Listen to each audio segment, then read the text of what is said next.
നല്ല അടിപൊളി കപ്സ് ഉണ്ടാക്കിയാലോ, ഭയങ്കര ടേസ്റ്റാണ്. എൻ്റെ താത്തിന് സിഗ്നേച്ചർ ആയിട്ടാണ്. എന്തായാലും നിങ്ങൾ ഒരു പ്രാവശ്യം ട്രൈ ചെയ്ത് നോക്കണം.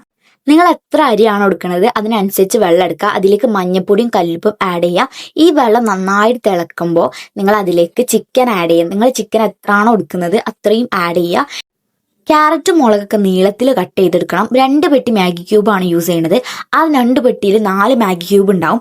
അതിൽ 2.5 നിങ്ങൾ ചോറിലേക്ക് ഇപ്പോൾ പൊടിച്ചിട്ട് കൊടുക്കണം. എന്നിട്ടാണ് നമ്മൾ അതിലേക്ക് അരി ആഡ് ചെയ്യേണ്ടത്. അതിന് നല്ലൊരു ഫ്ലേവർ കിട്ടാനാണ് നമ്മൾ മാഗി ക്യൂബ് ആഡ് ചെയ്യേണ്ടത്.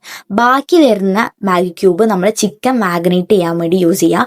ഈ ചിക്കനിലിടുന്ന പൗഡേഴ്സൊക്കെ ഞാൻ കമൻറ്റിൽ പിൻ ചെയ്ത് വെക്കുക. അതുപോലെ നിങ്ങൾ ചെയ്താൽ മതി. എന്നിട്ട് ചെറുനാരങ്ങ നന്നായിട്ട് പിഴിഞ്ഞിട്ട് ഇത് നന്നായിട്ട് മിക്സ് ചെയ്ത് കുറച്ച് നേരം മാഗ്നേറ്റ് ചെയ്ത് വെക്കുക കേട്ടോ. അപ്പോഴേ നല്ല ടേസ്റ്റ് ഉണ്ടാവുള്ളൂ. എന്നതിൻ്റെ ശേഷം നമ്മൾ വെളിച്ചെണ്ണയിലാണ് നമ്മൾ ചിക്കൻ പൊരിച്ചെടുക്കുന്നത്. വെളിച്ചെണ്ണ പൊരിച്ചെടുക്കുമ്പോൾ വേറെ തന്നെ ഒരു ടേസ്റ്റാണ്. അതാണ് ഇതിൻ്റെ മെയിൻ ഹൈലൈറ്റ്.